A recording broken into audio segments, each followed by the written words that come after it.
네, 여러분의 저녁 파트너 김종석입니다. 경선 레이스를 먼저 시작한 여당에서 이재명은 불안한 후보다 다른 후보들의 공격 수위가 꽤 높아지고 있습니다. 이 지사가 배우 김부선 씨에 관련된 질문을 답을 하는 과정에서 제가 바지를 한 번 더 내릴까요? 라는 발언을 두고 뒷말이 꽤 많은데요. 저희가 이 소식을 준비했습니다. 그리고 오늘도 여러분의 댓글 기다립니다. 뉴스탑10 유튜브 생방송에 의미 있는 댓글 남기시면 저희가 소개도 하고 질문도 받아보겠습니다. 멀리 가지 마십시오. 1분 뒤에 바로 돌아옵니다. 예, 오늘도 뉴스탑10이 자랑하는 뉴스고수 네 분과 함께합니다.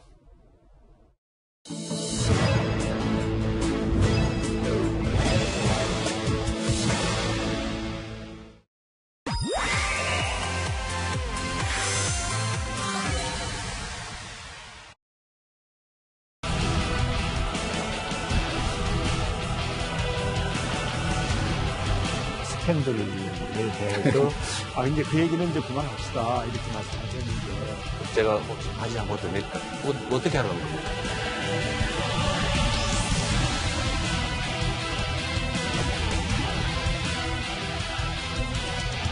앞으로는 그런 질문 하지 말고 인터넷 지금 다 나옵니다. 인터넷 열심히 찾아보세요.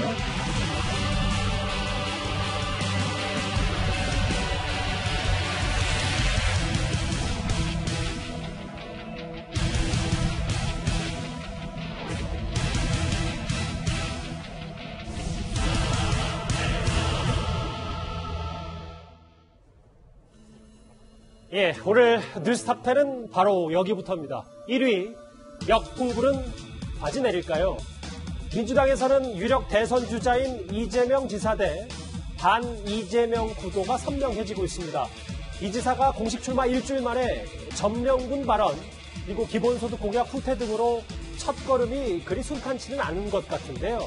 어제 2차 토론에서 다시 이재명 지사의 발언이 논란의 중심에 섰습니다. 만약에 윤석열 전 총장에 대한 도덕성 검증을 철저하게 해야 된다면 이재명 후보에 대한 검증도 철저하게 해야 되는 거 아닌가. 소위 말하는 그 스캔들 해명 요구에 대해서 회피를 하거나 거부를 하는 것은 그 대선 후보로서 저는 부적절하다 이런 생각을 하고 있어요. 당연히 검증을 하는 게 맞겠죠. 저희 이제 형제가 네프라가 시작된 계기는 이제 안타깝게도 시장 당선 후에 책임지고 사과를 다른 문제. 어떤 거 말씀하시나요? 그러니까 그 소위 말하는 스캔들에 대해서 근데 그 얘기는 이제 그만합시다 이렇게 말씀하셨는데 제가 혹시 바지 한번 더 내릴까요? 그거하고는 다른. 어떻게 하라는 겁니까? 정세균 후보 꽤 당황한 모습도 있었습니다. 이현정 의원님. 네. 어제 두 번째 여당의 TV 토론 얘기를 쭉 해보면 여러 내용들이 있지만 근데 오늘 다른 건 몰라도 바지만 남았다라는 분석이 좀 나오고 있습니다. 정세균 후보만 놀란 게 아니라 저도 깜짝 놀랐습니다. 아마 보신 시청자 여러분 다 놀랐을 것 같은데요. 특히 TV 토론이 점점 상당히 좀 극단적인 방향으로 가는가 그 좀 우려가 있고요. 일단 우선 이 대권 후보, 대선 후보라고 한다면 대권 후보의 사생활도 당연히 검증의 대상일 겁니다. 그는 뭐 수차례 이제 지난번 경기도지사 선거 때부터 이재명 지사 문제가 나와서 2018년도에 아주대에서 그때 신체 특정 부위까지 이제 검증하는 사태까지 있었지 않습니까? 근데 이제 그런 파문이 있었고 또 이번 선거 때도 마찬가지로 지금 다른 후보들이 지금 경선 과정에서 이 문제를 제기를 하고 있는데요. 예. 지금 일단 해당된 김부선 씨 같은 경우는 계속 이제 그런 주장을 하고 있고 지금 이재명 지사는 나는 아니다라고 주장을 하고 있는 상황인데 근데 이 문제는 제가 볼 때는 뭐 바지를 내린다고 해서 문제가 검증될 문제는 아니지 않습니까? 그러니까 저는 이재명 지사가 굉장히 좀 화가 나신 것 같아요. 근데 이 문제를 저는 잘못 대응하고 있다는 생각이 드는데 예. 이 문제는 100번이건 1000번이건 묻든 간에 본인은 그냥 관련이 없다라고만 이야기하면 되는 겁니다. 이게 왜 뭐 대선 후보로서 어차피 건너가야 될 사실 강이에요. 방법이 없습니다. 이 문제는 아마 대선 끝까지도 나올 수 있는 문제이기 때문에 이 문제를 피해갈 수 있는 상황은 아닙니다. 그러니까 본질적으로 그 나오더라도 그냥 화를 참고 이야기를 해야 되는데 어제 상황은 이 지사가 좀 이 감정의 억제를 좀 넘어섰구나. 그리고 이 이야기가 상당히 아마 일반인들한테도 굉장히 충격으로 다가갔을 것으로 생각이 듭니다. 장평론가님, 저하고 화면을 좀 같이 보겠습니다. 어제 정 전 총리가 얘기한 건 여배우 스캔들에 대해 그만합시다 이렇게 말씀하셨는데 이 발언은 그러니까 여배우 스캔들 내용을 다 알고 싶은 게 문제가 아니라 이 지사의 그간의 질문에 답변하는 태도 얘기를 꾸짖은 건데 제가 바지 한 번 더 내릴까요? 어떻게 하라는 겁니까? 이렇게 이 지사가 응수를 했거든요. 저는 저 장면에서 과거에 어떤 장면이 하나 떠올랐습니다. 바로 이재명 지사가 지난 지방선거에서 승리하고 당선된 이후에 한 이 지상파, 공중파 방송과 인터뷰를 하다가 이제 그만하자면서 이어폰을 막 빼버리고 신경질적으로 대응했던 장면이 있습니다. 그때 이 해당 선거 개표 방송을 진행하던 공중파 방송국의 기자들이 당황해하던 얼굴이 떠올랐는데 지금 정세균 전 총리의 질문에 대해서 바지 한 번 더 내릴까요도 사실상 그때 이 기자의 질문을 받고 신경질적으로 이어폰을 뜯어냈던 그 장면과 다를 바 없는 것이죠. 마음에 안 드는 질문, 불편한 질문은 그냥 안 받겠다는 뜻이기 때문에 물론 본인 입장에서야 이미 한번 의료기관을 통해서 검증을 했다, 해명을 했다고 하더라도 여전히 국민적 의혹이 남아있는 게 사실이고 또 다른 당사자인 해당 이 스캔들의 여배우가 지속적으로 이재명 지사와의 관련성을 주장하고 있는 상태 아니겠습니까? 그렇다면 저런 질문을 받게 되었을 때 바지 한 번 더 내릴까요? 라고 신경질적으로 대응할 것이 아니라 사실이 아니지만 계속해서 국민 의혹이 일어나는 데 있어서 송구한 마음이 든다. 하지만 분명한 건 사실이 아니다. 이런 식으로 말을 하거나 또는 보다 엄정한 법적인 조치를 그 해당 여배우에게 가하겠다, 취하겠다. 이런 식의 원론적인 답변을 취하는 그런 인내심도 대선 주자에게 요구되는 덕목인데 지금 이렇게 바지 한 번 더 내린다는 사실 대선 주자, 어쩌면 우리나라의 대통령이 될지도 모를 정치인 입장에선 너무나 부적절한 발언으로 신경질 내는 걸 보면 그때 그 이어폰 뜯어내던 모습이 다시 한번 떠오른 국민들이 상당히 많지 않을까 합니다. 제가 바지 한 번 더 내릴까요? 이 발언을 둘러싼 이 두 사람의 신경전은 오늘까지도 이어졌습니다. 바로 화면으로 만나보겠습니다. 저를 이제 1번 선수로 만약에 지명을 해주시면 내성을 기르는 백신을 맞는 측면에서 매우 유용하다고 생각합니다. 당신 마녀지? 이렇게 얘기했는데 아닌데요? 그랬더니 마녀 아닌 거 증명해봐. 그래서 어떻게 증명합니까? 앞으로는 그런 질문 하지 말고 꼭 저한테 들어야 되겠어. 인터넷 뒤지면 다 나옵니다. 인터넷 열심히 찾아보세요. 성실하게 답변하면 되지. 그걸 그렇게 조금 제가 당황스러울 정도의 태도를 보이는 것은 저로서는 좀 의외였습니다. 그리고 과거에 많이 뒤집어졌잖아요. 대표적인 사례가 이제 노무현 대통령 케이스죠. 이제 이 후보자들은 그런 드라마를 만들기 위해서 나름대로 최선을 다하는 것이죠. 여진은 오늘까지도 저렇게 이어졌습니다. 최 교수님. 이 지사 1번 선수로 백신 맞는 셈 친다. 근데 마녀사냥 같기도 하다라는 뉘앙스 얘기. 질문 많고 앞으로도 인터넷을 열심히 찾아봐라. 이 답변. 최 교수님, 이 김부선 씨 얘기를 계속 언급하는 게 마녀사냥이라고 최 교수님도 생각을 하십니까? 마녀사냥이라는 표현이 어떤 의미로 썼는지는 제가 잘 이해를 못하겠지만 이런 생각은 들어요. 저 질문을 해서 답변이 뭐가 나오겠습니까? 똑같은 답변이에요. 관계없습니다. 끝. 그럼 그냥 가만히 있겠습니까 또? 그럼 또 의혹 또 제기합니다. 그러니까 이 사안 같은 경우에 명확하게 뭘 밝혀낼 수 있는 사안이 없어요, 사실은. 그러니까 대답이라는 것도 이재명 지사 입장에서는 계속 레코드 틀듯이 똑같은 얘기를 반복해서 할 수밖에 없는 사안이에요. 그러면 그거 가지고 문제를 제기해서 또 질문을 하겠죠. 그게 과연 도움이 되겠냐는 의도라고 저는 봐요. 그러니까 정세균 전 총리께서 본인이 지지율을 끌어올리기 위해서 어떤 상대 후보에 대해서 공격하는 건 이해를 하지만 저런 질문을 해가지고 민주당 내에서 경선에서 저는 이제 여러 가지 논란이 되고 흙탕물로 흘러가는 것이 과연 도움이 되겠냐는 생각이 듭니다. 그러니까 저는 정책 경쟁도 좀 하시고 저런 부분보다도 다른 검증할 거 많잖아요. 기본소득도 그렇고 뭐 우리 국민들이 알아야 될 거. 근데 저 문제는 이미 여러 번 얘기가 나온 것이고 뭐 얘기는 할 수 있겠지만 저 문제 가지고 계속 집중적으로 얘기하는 것은 저는 그렇게 민주당 경선에 도움이 안 된다고 생각해요. 희화화되고 민주당 경선이 지금 다른 사람들을 볼 때 저런 싸움으로 가는 것이 무슨 도움이 되겠습니까? 개인적으로. 그런 차원이라고 하면 근데 저 부분도 뭐 질문을 할 수 있지만 저걸 계속 물고 늘어지면서 저런 쪽으로 하는 게 정세균 전 총리한테 저는 별 도움이 안 된다고 생각해요. 본인이 정말 정책적으로 능력 있는 후보라고 하는 부분을 좀 적극적으로 부각시켰으면 좋겠다는 생각이 듭니다. 그런 측면도 있다. 근데 정 의원님, 만약에 반 이재명 전선에 있는 인물들, 뭐 정세균 전 총리나 이낙연 전 대표나 이런 인물들에게는 이런 이 지사의 다소 이제 품격과 관련된 논란들이 이번 경선에서 큰 도움이 되는 겁니까? 도움이 되겠죠. 왜냐하면 우리 토론회는 지나가고 나면 사실 생각나는 게 별로 없어요. 근데 이제 지난번에 그 안철수 대표가 왜 후보 시절에 나 MB 아바타입니까? 뭐 이런 발언이요. 근데 이제 토론회 지나가고 나도 지금까지도 그건 회자가 되잖아요. 마치 그 말만 있었던 것처럼요. 그래서 지금 사실은 저는 정세균 그 전 총리의 이 질문에 사실은 이재명 지사가 거의 낚인 것 같아요. 왜냐하면 보통 후보들은 다 이런 질문 예상하거든요. 분명히 저는 예상했을 거라고 봐요. 그러면 거기에 맞춰서 품격 있는 답변을 또 준비하거든요.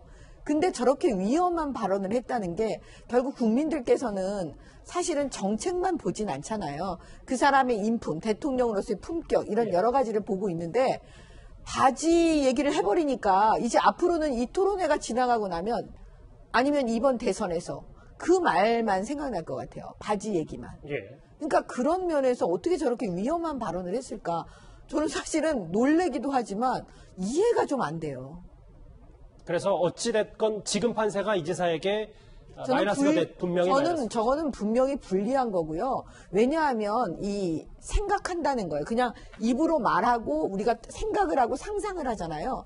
근데 이미 이재명 지사는 그 바지로 인해서 국민들한테 그냥 상상할 수 있게 뭔가를 던졌기 때문에 제가 볼 때는 이거는 완전히 정세균 후보가 승리했다고 봅니다. 정세균 후보 말고도 박영진 후보 역시 오늘 추가 공세에 나섰습니다. 이 지사 대단히 위험한 후보다 이런 말인 겁니다. 밑으로 해야 될 얘기를 그냥 정색을 하고 이런 본선에서 있었으면 이게 폭망각이에요. 완전히 망하는 거예요. 예전에도 왜 곤란한 질문을 하니까 인이어 그냥 빼서 집어던지고 생방송 중에 그런 모습으로 대통령의 태도를 가져가시기가 어렵겠구나 하는 생각이 들어서 그 당시 문재인 후보한테 이재명 후보는 거의 UFC 수준으로 공격을 했잖아요. 저는 지금 잽 정도 하는 거예요. 그러니까 윤지호 의원님. 네. 4년 전에 이재명 당시 후보가 당시 문재인 후보에게 거의 이종격투기 수준으로 공격을 했는데 본인이 이렇게 공격을 받으니까 갑자기 발끈하는 게 품격이 있는 거냐. 본선에서 이런 일이 있었으면 폭망각이다 뭐 이런 말을 했어요. 그때의 갈등이 사실은 지금까지도 남아있어요. 그때 이재명 지사가 문재인 대통령을 토론회장에서 굉장히 많이 몰아붙이고 공격을 했고 그것 때문에 사실은 이재명 지사가 어떤 반문이다 이런 것 때문에 내내 고생을 많이 했습니다. 그것 때문에 사실 친문들하고 지금도 관계가 좋지 않고요. 근데 이게 대선이라는 게 사실은 이제 우리 대선 후보들의 모든 것을 다 탈탈 털어보잖아요. 그러니까 인내력이나 이런 걸 그다음에 또 유머러스한 감각에 다 이제 보는 것인데, 미국의 에이브럼 링컨 대통령이요. 상대방 후보가 뭐라고 공격했냐면, 당신은 두 얼굴에 있는 사람이다. 이렇게 아주 맹공을 했습니다. 그랬더니 링컨 대통령이 어떻게 대응을 하냐면, 두 얼굴이면 내가 이 얼굴 하고 다니겠냐. 이야기를 한 적이 있어요. 그러니까 상대방이 어떤 면에서 공격 예봉을 바로 이제 끊어버린 거 아니겠습니까? 성정심을 잘 그렇죠. 유지하면서. 그러니까 그게 바로 이제 정말 어떤 면에서 지도자의 자질입니다. 즉 이런 공격이 왔을 때 그 공격을 예봉을 완전히 무디게 만드는 그것도 상당히 능력이고 또 검증받아야 될 능력이거든요. 마찬가지로 봅니다. 본인이 지금 저렇게 공격을 받는 거 다 예상할 수 있는 문제 아니겠습니까? 그렇다면 저거를 어떻게 대응하느냐, 국민들 그걸 보고 싶은 거예요. 그 사의 진위 여부를 떠나서 그 진위 여부에 어떻게 알겠습니까? 우리가 뭐 두 사람 간의 관계를 우리가 뭐 증명해 볼 수도 없는 것이고 뭐 기록으로 남아 있는 것도 없는 것인데 문제는 그 지금 보고 싶은 게 뭐냐면 저런 문제가 있을 때 그러면 이재명 지사는 저런 문제를 어떻게 대응을 할까? 어떻게 반응을 할까? 바로 그게 핵심이거든요. 근데 저렇게 바지를 또 내릴까요? 이렇게 이야기를 해버리면 참 할 말이 없는 겁니다. 솔직하게.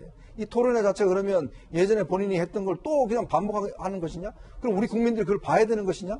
그러니까 그렇기 때문에 저는 이재명 지사가 왜 저런 식의 반응을 보였을까? 저는 상당히 패착인 것 같아요. 그래서 또 가수 나훈아 씨의 과거 기자회견까지 머릿속에 생각이 드신 분도 꽤 많을 겁니다. 그런데 이재명 지사에게 쏟아진 포화는 이게 끝이 아니라서요. 핵심 공약인 기본소득을 왜 뒤집었냐. 기본소득 후퇴를 다른 후보들이 집중적으로 파고들었습니다. 윤석열 총장 흉밖에 없습니다. 이재명 후보님은 했던 말도 지금 뒤집으니까 국민들이 할 말이 없겠습니까? 미국 타임지에 수억 원의 그 광고비를 써서 광고도 하셨고요. 저도 그렇게 알고 있고 홍길동이도 다 그렇게 알고 있는 거란 말이죠. 그런데 그게 이게 흔들리는 것은 문제가 개인적인 원고를 드리자면 빨리 털어버리시는 게 어떤가. 윤석열을 가지고 와서 우리 이재명 후보가 기본소득에 대해서 말을 뒤집는다. 이렇게 하는 것은 조금 과하다. 윤석열 후보를 가지고 와서 우리 후보를 비난하는 것은 원팀으로 가는데 대단히 바람직하지 않은 것 같아요. 저 장면에서 해야 될 얘기가 좀 많은데요. 근데 장혜차 평론가님, 원래 이 지사가 핵심 공약, 제1공약이라 했던 기본소득을 좀 후퇴했다. 이걸 두고 많이 그 다른 후보들이 파고들었는데 이 지사 쪽에서는 명확하게 아직 이 얘기가 없는 겁니까? 저는 공약이나 정책을 내세울 때 가장 중요한 게 일관성이라는 생각이 듭니다. 일단 이것이 내 공약이다, 내 정책이다 발표를 했으면 그 장점을 국민들에게 계속 강조하면서 설득을 해 나가야 되는 거죠. 그런데 이재명 지사 같은 경우는 대다수의 국민이 기본소득을 이재명 지사의 상징적인 공약이자 정책으로 인식을 하고 있습니다. 전국민 재난지원금 같은 경우도 이번에도 80% 준다는 걸 액수를 낮춰서라도 전 국민에게 주자고 또 주장하지 않았습니까? 이 역시 전체 기본소득론의 일환인 셈이죠. 그런데 대선 출마 이후 비대면으로 이루어진 기자들과의 기자회견에서 이게 내 1호 공약이 아니라고 말을 했고, 또 국민 면접 행사에서도 나는 아직 공약을 낸 적이 없기 때문에 기본소득도 공약이 아니다, 기본소득과 거리 두는 모습을 계속 보였어요. 거기에 따라서 또 이 여당의 다른 주자들이 비판을 하자 뒤늦게 또 이번에는 기본소득을 약간 다시 끌어안는 듯한 발언을 하고 있는데 자꾸 오락가락 왔다 갔다 이 기본소득이라는 뜨거운 이슈를 내 것으로 품을지 아니면 확실하게 거리두기를 할지 정하지 못하고 있는 데서 이 같은 문제가 나온다. 그래서 최문순 지사의 조언처럼 기본소득과 거리를 둘 거면 이게 대통령의 대선 공약으로는 아직까지 시기상조인 것 같다, 확실하게 선을 긋고 또 다른 스테이지로 넘어가면 됩니다. 근데 지금 이러지도 저러지도 못하고 있다는 것이 이재명 지사가 연일 공격을 받을 수밖에 없는, 그리고 운신의 폭을 좁게 만드는 가장 큰 원인인 것 같습니다. 어찌 보면 바지 발언보다도 저 기본소득 얘기가 더 중요할 수 있어서요, 최 교수님.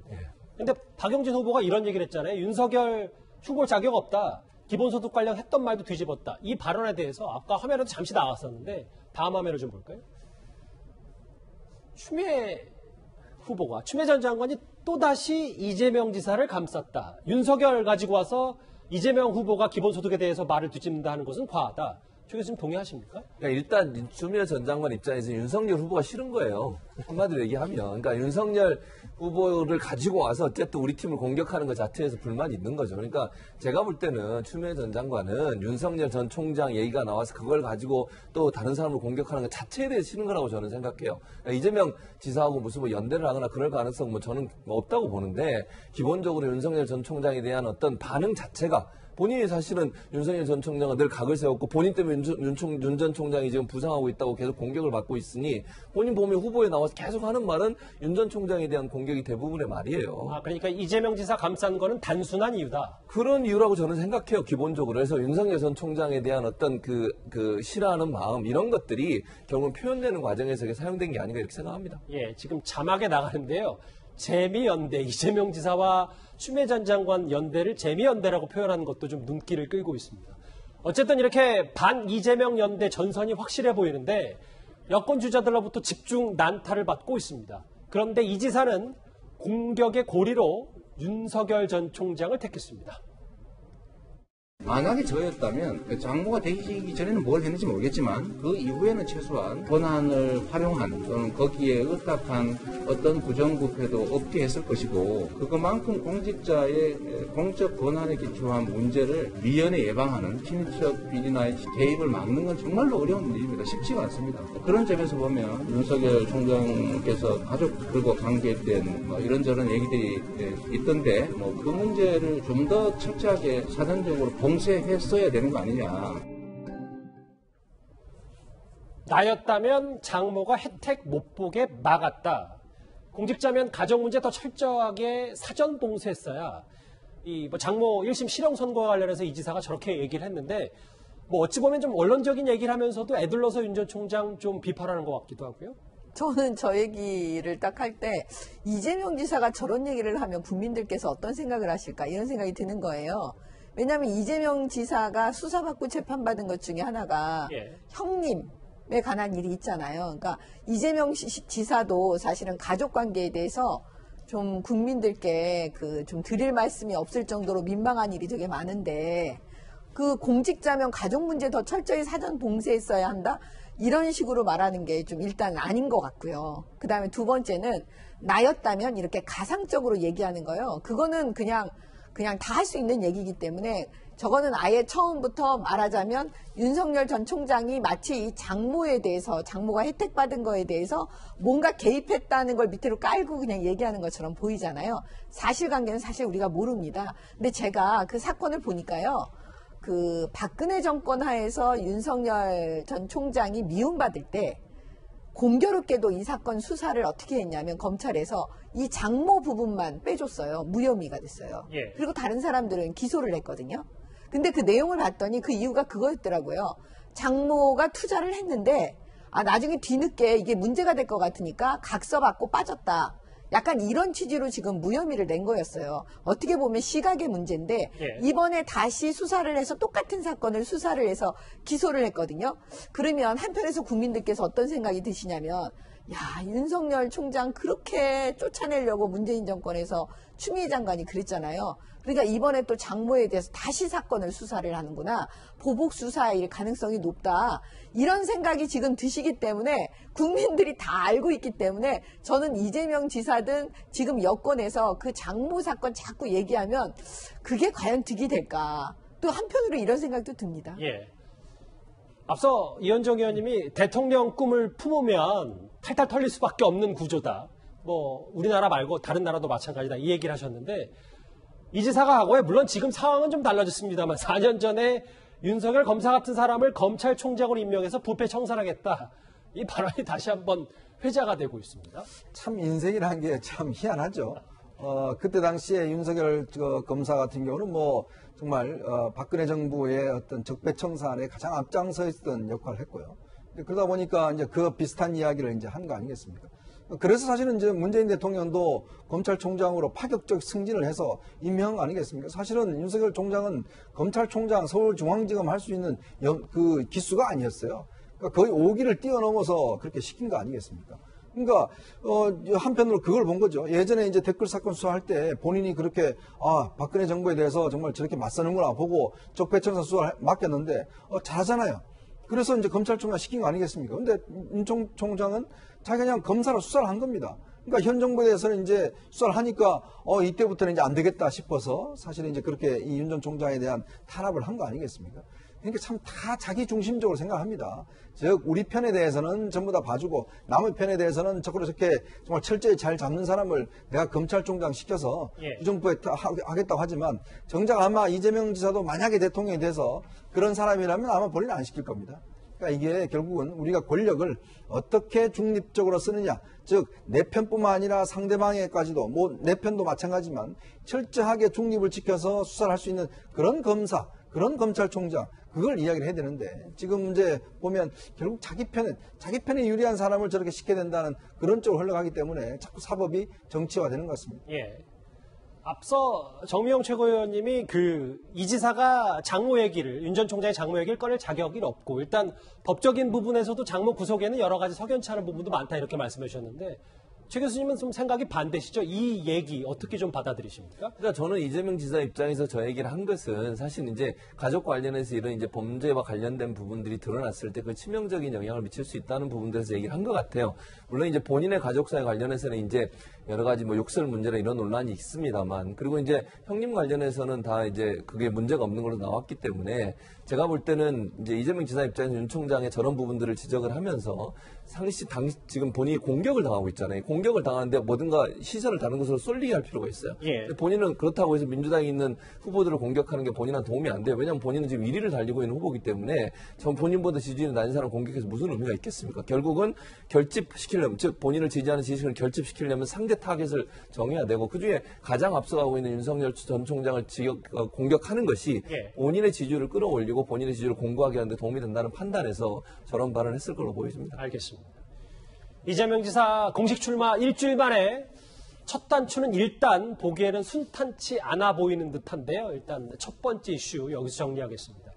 다음 주제는 바로 이재명 지사의 잠재적 라이벌 얘기로 넘어가 보도록 하겠습니다.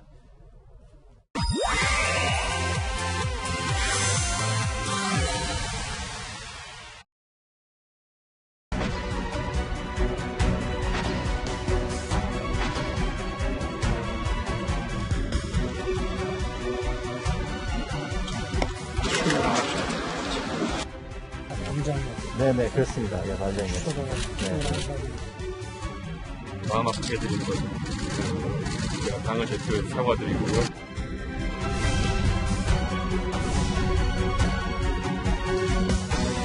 제가 이 총장직을 그만두게 된 것 자체가 이 월성원전 사건의 처리와 저는 직접 관련이 있습니다. 이런 무리한 그리고 너무 성급한 이런 탈원전 정책은 반드시 재고되고 바뀌어야 된다고 생각합니다.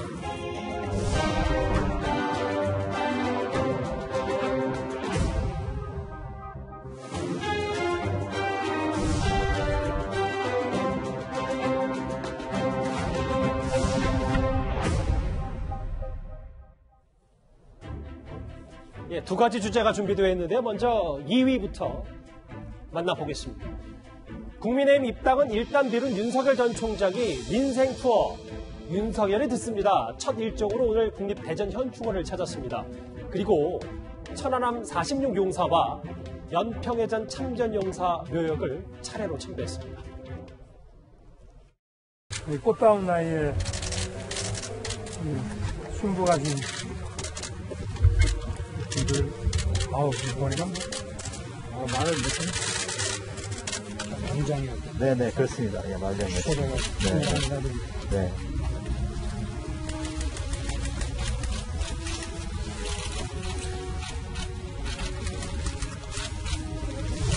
천안함 희생자, 연평해전 희생자, 꽃다운 나이에 인생을 제대로 펴보지도 못하고 국가를 위해 이 순고 가신 젊은 그 영령들의 정말 진심으로 애도하고 제가 60평생을 살아왔지만 나라가 어떤 것이고 우리가 국가를 위해서 어떻게 살아야 되는지 다시 한번 결의와 각오가 새로워지는 것 같습니다. 예. 꽃다운 나이에 순국하신 분들을 보니까 21살이네. 연평해전 전사자 묘비를 어루만지는 윤 전 총장. 오늘 이게 보훈 행보로 첫 일정을 좀 시작했습니다. 네, 그런데 이 보훈 행보나 특히나 또 천안함 희생자들, 또 연평해전 희생자들 이런 분들에 대해서 윤 전 총장이 또 눈시울을 붉히는 모습이 포착됐는데 이게 어느 날 갑자기 결정된 행보는 아니라는 생각이 듭니다. 왜냐하면 6월 5일과 6월 6일에 이미 현충일 행보로 K9 자주포 폭발 사고의 피해자 이찬호 씨와 천안함 생존 장병 예비역 전우회장 전준영 씨를 만나지 않았습니까? 사실 그 이전에 제가 여러 청년들 만났으면 좋겠는 다양한 청년들 리스트를 윤 전 총장에게 직접 만나서 한번 보여드린 적이 있는데 그때 가장 먼저 윤 전 총장이 딱 지목했던 게 바로 천안함 생존 장병 전우회장인 전준영 씨였습니다. 그러니까 이 문제에 대해서 국가를 지키다가 희생한 분들에 대해서 나라를 지킨 영웅들에 대해서 아주 깊은 관심을 예전부터 가지고 왔다는 걸 제가 알고 있기 때문에 대전 현충원을 찾은 행보를 놓고도 사실은 여러 일부 정치적인 해석이 따라오고 있습니다만 그런 정치적인 행보와 무관하게 정말 윤 전 총장이 평소부터 가지고 있던 보훈에 대한 관심과 또 이분들에 대해 고맙게 생각하는 마음 등이 반영된 그런 일정이 아니었을까 싶습니다. 이현종 의원님, 네. 첫 민심 투어 행보가 대전 국립현충원이었고 윤 전 총장의 공식적인 행사에서 눈시를 붉힌 모습이 포착된 것도 제가 한번 처음 보는 것 같더라고요. 그렇습니다. 사실 우리가 그동안 이런 어떤 나라를 위해서 희생한 우리 장병들에 대해서 어떻게 대접을 해왔는가, 대우를 해왔는가. 그 문제는 정말 보수 진보를 떠나서요. 전반적으로 우리 사회가 한번 정말 반성해 볼 문제라고 생각이 듭니다. 세월호 우리 참사가 있었을 때 저도 안산에 가서 그 학생들을 참배하고 정말 눈시울을 붉혔는데요. 또 마찬가지로 효선 미순양 사건도 마찬가지고. 예. 그런데 한편으로 보면 정말 국가를 지키다가 국가를 어떤 면에서 지키다가 희생했던 정말 꽃다운 나라에 희생했던 이 장병들에 대해서 우리 사회가 그동안 어떠한 관심을 보였는가 또 어떤 이 장면들을 기억하려고 했던가 저는 이런 문제는 정말 민주당뿐만 아니라 국민의힘도 마찬가지고 정말 반성해야 될 대목이라고 생각이 들거든요. 앞으로 그러면 국가가 어떤 위험에 처했을 때 정말 우리 꽃다운 장병들, 우리 용사들이 정말 국가를 위해서 희생할 수 있을 것인가? 이제 그 문제에 있었을 때 과연 내가 앞장서 나가서 희생할 것인가에 대한 정말 물음이 나옵니다. 특히 미국 같은 경우 보면요. 세계 최강 국가 아니겠습니까? 근데 미국의 대통령들이 그 아프간 용사들이나 그 숨진 장병들을 대하는 태도를 보면 정말 새벽에 공항에 나가서 그 운구 행렬을 지켜보면서 직접 하는 행렬을 보면 그게 바로 저는 국가의 모습이라고 생각이 들거든요. 저는 그래서 얼마 전에 이준석 대표가 대전 현충원을 갔을 때 아차 이런 생각이 많이 들었어요. 우리가 저걸 참 잊고 있었구나라는 생각이 들고 또 이번에 윤석열 총장이 가서 저렇게 어루만진 모습을 보면서 이제 우리 이 모습은 정말 우리가 정말 진영을 뛰어넘어야 된다. 예. 서해교전 기념식 할 때 왜 민주당은 안 가느냐 이런 문제를 떠나서 정말 이런 일이 있으면 여야가 함께 다 가서 기억하고 추모하고 또 천안함에 대해서 예를 들어서 이 나쁜 이야기를 하는 것에 대해서도 공동으로 대응을 하고 이렇게 해야지만이 우리 장병들이 정말 나라를 지킬 맛이 나지 않겠습니까? 예. 저는 이번 행보는 정말 진영을 떠나서 앞으로 우리 사회가 고민해야 되고 행동해야 될 저는 그런 지점이라고 봅니다. 그럼 대전 현충원에서의 윤 전 총장의 메시지 바로 한번 들어보겠습니다. 천안함 청년 전준영은 분노하고 있었습니다. K9 청년 이찬호는 억울해서가 아니라 잊혀지지 않기 위해서 책을 썼습니다. 저 윤석열은 그분들과 함께 하겠습니다. 당연히 와야 되는 자리죠. 대전을 방문하게 될 때 꼭 여기를 참배하려고 생각을 했기 때문에 저는 뭐 보수, 진보 이런 이념지향을 따지지 않고 자유민주주의 국가, 이 대한민국과 국민들을 위해서 필요한 일이라면 뭐든지 할 생각입니다. 그런 부분들은 제가 K9 이찬호 군과 천안함 전준영 회장을 통해서 이분들이 또 겪었던 일들을 제가 자세히 들었습니다. 5분이라고 하는 것은 국방과 어떻게 보면 동전의 앞뒷면 같이 하나라고 저는 생각합니다. 윤 전 총장 오늘 꽤 결의를 다지는 말을 했습니다. 국가를 위해서 어떻게 살아야 하는지 다시 한번 결의와 각오가 서는 것 같다. 최근에 이제 대선 출마 선언을 앞뒤로 해서 뭐 캠프 관련 대변인 논란도 있었고 최근에는 지난주에 장모 1심 실형 선고도 있었는데 여러 논란을 좀 이제 뒤집고 이제 본격적으로 본인도 메시지가 가다듬어졌다 이렇게 받아들이면 되는 겁니까? 그런 면도 있어 보이고요. 더 직접적인 이유는 이거 같아요. 뭐냐면 최근에 그 여론조사를 보니까 지금 윤석열 전 총장 지지율이 약간씩 좀 떨어지고 있는 듯이 보여요. 아직 조금 더 지켜봐야 되겠지만. 그런데 국민의힘에 아직 입당을 안 하고 있습니다. 그러니까 국민의힘 입당하지 않고 지금 바깥에 있으니까 좀 불안할 수 있어요. 한편으로는. 왜냐하면 들어가면 혹시 중도층이 어떻게 되지 않을까. 그다음에 내가 지금 이렇게 있으면 보수층에서 나를 또 지지해주지 않으면 어떨까. 뭐 이런 여러 가지 생각들이 지금 복잡할 것 같아요. 그러다 보니까 보수층을 향해서 지금 말씀을 하시는 것 같습니다. 저는 보수입니다. 그다음에 저는 사실 그 야권 후보입니다. 그러니까 계속 저를 지지해 주십시오. 라는 이런 표현 중에 하나를 지금 오늘 그 대전 현충원에 가신 것이 아닌가 저는 이렇게 보고 있고요. 그래서 사실 저는 그 제가 늘 방송에서 말씀을 드리지만 그 더 이상 고민하지 말고 빨리 국민의힘에 입당하는 게 맞다. 그래야 지금 그 지지율 이런 거에 대해서 조금 그 뭐랄까 너무 고민할 필요가 없다. 저는 그렇게 보거든요. 왜냐하면 윤석열 전 총장을 대선 후보로 만들어 주신 분은 국민들이세요. 윤석열 총장이 사실 본인이 대통령이 되겠다고 해갖고 이 자리에 있는 게 아니거든요. 국민들께서 이 자리에 올려버리신 거예요. 말하자면. 그러면 무슨 얘기냐. 국민들께서 언제든지 또 그 자리에서 내려버릴 수도 있는 거예요. 그렇기 때문에 저는 윤석열 전 총장이 지금까지 살아오신 것처럼 좌고 너무 앞뒤로 재지 말고 빨리 국민의힘에 입당해서 정치인으로서 여의도에서 이렇게 좀 새롭게 가는 모습을 보여줬으면 좋고요. 그 시작을 저는 이렇게 했으면 좋겠어요. 홀로 그 서울시당에 주소지가 서울이니까 서울시당에 가서 그냥 일반 책임당원으로 왜 한 달에 뭐 돈 내는 거 있거든요. 1,000원, 2,000원. 그렇게 해서 입당원서 쓰고 저는 오늘부터 이제 평당원으로 시작합니다. 이렇게 하면 얼마나 멋지지 않을까. 사실 이렇게 조언을 드립니다. 정 의원님, 제가 한번 반대편에서 보면 윤 전 총장이 듣기에는 기승전 입당만 얘기하는 거 아니냐. 이준석 대표도 계속 압박하고 있고. 근데 이렇게 압박을 하면 할수록 윤 전 총장도 마치 끌려 들어가는 모양새가 되는 건 원치 않으니까 뭔가 윤 전 총장이 좀 숨 좀 돌릴 시간을 국민의힘에서도 줘야 되는 건 아닌지 이런 생각도 좀 동시에 드는데요. 아니 그러니까는 그게 누구 입장에서 생각하느냐에 따라서 다르는데요.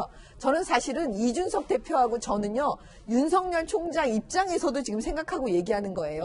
초마다 지금 이게 나빠지고 있다라고 지금 생각하고 있거든요. 빨리 들어오면 들어올수록 윤석열 총장이 굉장히 유리한데 왜냐하면 보세요. 지금 공격이 여당 후보들이 토론회를 하는데 윤석열 총장 얘기를 계속 끄집어내면서 공격을 서로 주고받잖아요. 그러니까 윤석열 총장에 대한 그런 공격에 대해서 당이 사실 막아줘야 됩니다. 그 캠프 몇몇으로 그걸 막을 수가 없기 때문에요. 빨리 입당하는 것이 맞다. 저는 이렇게 보는 겁니다. 알겠습니다. 최진문 교수님, 세 분이 일단 윤 전 총장의 보훈 행보에 대해서는 긍정적인 평가를 내리셨는데 최 교수님도 별로 흠잡을 데 없다, 오게트는 없다 이렇게 받아들이십니까? 흠잡을 데 없다 이렇게 질문하시면 제가 답변하기 좀 곤란하고요. 일단 저는 긍정적으로 봐요. 그러니까 흠잡을 데가 전혀 없는 건 아니지만 안보 행보를 하는 건 좋다고 보고 저는 저 같은 해군 출신이잖아요. 그런 점에서 본다고 하면 저는 천안함이든 이런 연평해전에서 전사한 제 후배들이고 동료들이고 이런데 그분들 볼 때 저 얼마나 가슴이 아프겠어요. 그분들에 대해서 존중하고 그분들을 대우하고 그렇게 국가를 위해 선실한 사람들에서 좋은 얘기를 해주고 이거는 당연히 정치해야 한다고 생각해요. 그건 여야를 떠나서 누구든 해야 될 문제이고 또 이제 윤석열 전 총장 입장에서야 지금 상황에서 안보 부분을 먼저 선점하는 것은 지금까지 보수 진영에서 끊임없이 강조해왔던 부분인 거잖아요. 그리고 이런 호국했던 분들 이런 분들한테 적극적으로 보응하는 거 이런 것도 저는 긍정적으로 평가할 수 있는 부분이고 본인이 이제 보수층을 좀 더 결집시키면서 가야 되는 상황에서는 이런 행보를 하는 것은 지극히 자연스러운 것이고 본인한테 도움이 될 수 있는 행보라고 보여집니다. 보훈 행보는 어느 정도 윤 전 총장이 선점한 듯하다. 그렇죠. 네, 그렇게 보여요. 윤 전 총장의 보훈 행보는 여기까지고요. 그럼 지금부터 윤 전 총장이 어떻게 문재인 대통령을 겨냥한 발언을 했는지 만나보겠습니다. 윤 전 총장은 이 묘역 참배 이후에 카이스트를 찾아서 다시 문재인 정부의 탈원전 정책을 겨냥했습니다. 후대 기술을 물려주기 위해서는 꾸준히 그 일이 계속 되어야 되는데 지금 그렇게 못하고 있는 상황이 되었거든요. 가장 저렴한 원자력으로 어려운 이웃들의 삶의 질을 높여주고 물가 상승률도 없애야 한다는 게 저의 주장입니다. 탈원전이 시작되고 저희들의 꿈은 꿈이 아니라 일종의 적폐, 정치적인 부분에 호도되어서 꿈이 매몰되는 그런 경험을 했습니다. 탈원전 정책 때문에 많은 인재들이 이제 다른 분야로 또 빠져나가고 입학 당시에 가졌던 이런 꿈과 희망이 전부 무너지게 돼서 저도 그 말씀 들으니까 많이 가슴이 아픕니다. 제가 생각하기에는 또 많은 전문가분들도 그 말씀을 주시지만 원자력 에너지라는 것이 우리가 영화에서 보는 것처럼 그렇게 위험천만한 것이 아니다. 여러 굵직한 메시지를 윤 전 총장이 던졌는데 원전 전문가들도 말하지만 원자력 에너지라는 것이 우리가 영화에서 보는 것처럼 그렇게 위험천만한 것이 아니다. 그래서 문재인 대통령 겨냥한 거 아니냐라는 발언을 좀 했어요.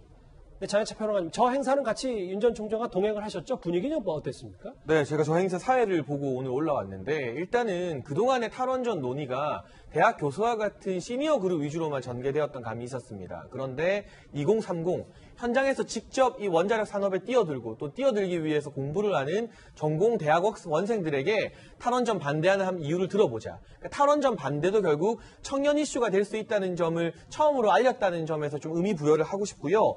이 자리에서 특히 지금 휴학 중인 구현우 카이스트 학생이 말한 게 자신이 정말 이 대한민국의 에너지 미래를 위해서 큰 뜻을 품고 이 전공을 선택하고 입학했는데 어느 순간 정치 논리 때문에 자신이 꿈꾸고 몸담은 원자력 분야가 적폐 취급을 당하고 있더라. 내 꿈이 매몰되는 느낌이었다고 절망감을 토로했습니다. 옆에서 듣던 저도 참 가슴이 아팠고 이 탈원전 정책이라는 것이 국민과 사회적인 합의를 통해서 진행된 것이 아니라 그리고 전문가들의 어떤 검증 끝에 진행된 것이 아니라 정치 이념적인 이유로 과학을 앞질러 가서 너무 빨리 속도를 내버리는 바람에 이런 청년 인재들이 열심히 공부하고 나라를 위해 헌신할 준비를 하고도 본인들의 갈 자리, 미래를 잃어야 하는 이런 안타까운 상황이 펼쳐진 데 대해서 윤 전 총장도 굉장히 깊게 공감하는 모습이었습니다. 현장 분위기를 장혜철 평론가님 직접 느끼셨기 때문에 일단 주관적인 평가긴 합니다만 여러 얘기를 해주셨어요. 근데 최 교수님, 영화 얘기를 윤 전 총장이 한 이유가 5년 전인가요? 그 문재인 대통령이 원전 영화, 피해 영화 판도라를 보고 탈원전 정책을 결정한 게 아니냐, 야권에서 많은 공세가 있었는데 그래서 문재인 대통령을 그래서 좀 윤 전 총장이 겨냥한 것 같습니다. 그렇게 보여요. 지금 영화 얘기를 한 걸 보면 이제 그렇게 얘기가 되고 있는데 일단 이제 좀 오해를 하시지 말아야 될 것 중에 하나는 뭐냐면 원전이 갑자기 없어지는 게 아니에요. 지금 현재 아무리 빨리 탈원전을 한다 해도 30년이고요. 60년 이상 원전은 계속 있는 겁니다. 그게 하루아침에 없어지는 게 아니에요. 그러니까 오래된 원전이나 이런 부분들에 대해서 정리한 걸 신재생 에너지나 아니면 친환경 에너지로 바꾸자고 하는 게 전체인 기조이기 때문에 이게 원전이 하루아침에 없어진다. 그건 절대로 그렇게 될 수가 없고요. 앞으로 있는 원전도 30년, 60년간은 계속 운영이 될 겁니다. 저는 그렇게 보고 또 하나는 이제 전체적으로 보면 물론 지금 윤 총장 말씀처럼 영화에서는 극단적인 하나의 사례를 가지고 영화를 만들기 때문에 그게 위험하게 보이지만 모든 원자력이 다 위험하진 않죠. 다만 문제가 되는 건 뭐냐면 그게 만약에 사고가 나면 엄청난 이제 재난이 되는 것에 대한 우려인 것이에요. 그러니까 원자력을 어떻게 잘 활용할 거냐는 부분은 공감대를 형성하면서 논의가 된다고 저는 생각하고요. 저는 뭐 개인적으로 원자력 발전이 가능하면 대체 가능한 친환경 에너지가 있다면 그걸로 대체하는 게 저는 좋다고 생각해요. 그러나 원전이라고 하는 것이 그냥 뭐 우리가 무자르듯이 하루아침에 모든 게 없어질 수 있는 상황이 아니라는 것도 우리가 인식해야 한다고 봅니다. 예. 화면에 윤 전 총장의 메모장까지 좀 포착이 됐고 뭐 좀 필기체 형식으로 윤 전 총장이 꼼꼼히 원전 전공 학생들의 목소리를 좀 귀담아 듣는 모습도 일부 언론 사진 카메라에 포착이 됐는데요. 근데 이현정 의원님. 네.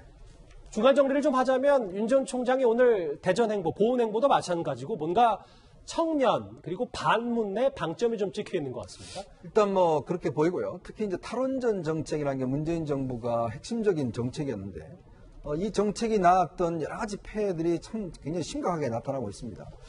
서울대가 가 있는가 모르겠는데요. 제가 알기로 이번에 그 원자력 공학과 관련돼서 대학원생 지원자가 한 명도 없었다는 것 같아요. 사실 우리나라의 원전 기술은요, 세계 최상의 원전 기술입니다. 왜냐하면 미국이 3마일 원전 사고 이후에 자체적으로 원전에 대한 연구 개발을 상당히 줄였습니다. 그러면서 실제로 그 기술들을 우리나라가 굉장히 많이 배워와서 얼마 전에 우리가 UAE도 원전 그 수출을 해서 공사를 했지 않습니까? 예. 지금 세계 시장에서 원전 같은 경우는 프랑스, 그다음에 한국, 몇몇 나라가 기술밖에 없습니다. 그리고 굉장히 어떤 면에서 우리가 비교 우위에 있는 기술도 많이 가지고 있고 특히 우리 두산중공업이나 이런 데서 핵심 기술을 많이 가지고 있거든요. 그런데 문재인 정부 들어와서 갑작스럽게 탈원전 정책을 취하면서 계획됐던 원전의 공사를 다 중단시켜버렸습니다. 아시겠지만 월성원전 1호기 같은 경우에 수천억, 7천억을 들여서 지금 2022년까지 수명을 연장해놨는데 그걸 갑자기 중단시켜버렸어요. 그리고 지금 계획된 원전을 이미 발주된 원전을 다 사업을 취소시켜버렸습니다. 자, 그러다 보니 당장 지금 인력들이 수출 인력도 없는 거예요. 그런데 뭐 외국에 나가서 뭐라고 그럽니까? 외국의 대통령이 나가서 원전은 제일 안전한 에너지다. 그래서 수출하고 있지 않습니까? 국내 들어와서는 이게 위험한 에너지라고 해서 다 못하게 하고 해외에 가서는 이게 제일 안전한 에너지 수출하고 그럼 외국에서 뭐라고 그러겠습니까? 아니 당신네 나라에서는 이 중단하면서 왜 우리한테 지으려고 그러냐? 당연히 그런 문제 제기하지 않겠어요? 그 더군다나 우리의 저런 청년들의 인력이 우리나라 원자력 핵공학과 같은 경우 서울대와 지금 카이스트 등등이 있는데 정말 유능한 인재들이 많이 갔습니다. 근데 이 인재들이 지금 일자리가 없어서 해외로 나가야 되나 지금 고민을 하고 있는 상황이에요. 그리고 원자력이라는 게 하루아침에 이루어지는 게 아닙니다. 이 쌓여야 되고 지금 미국 같은 경우는요. 이번에 소형 원자로 개발에 지금 적극 나서고 있지 않습니까? 바이든 행정부가. 예. 그리고 지금 미국에 지금 보면 새로운 원전 기술을 개발해서 새로운 에너지를 만들고 있거든요. 우리가 지금 친환경 에너지 그러지만 친환경 에너지는 밀도가 낮기 때문에 기본적으로 에너지 수율이 지금 감당해낼 수가 없습니다. 저 태양광 에너지 몇 년을 해봤자 원자력 그 발전소를 며칠간 가동하는 것과 똑같은 양이 나오거든요. 더군다나 지금 전기차 등등이 많이 지금 활성화되면서 이 전기 필요성이 더 증가하고 있습니다. 자, 이럴 때 예를 들어서 일자리도 없애버렸죠. 또 우리 에너지 정책도 상당히 혼란을 빚어버렸죠. 예. 바로 그런 문제 때문에 이 문제를 지적한 것 같습니다.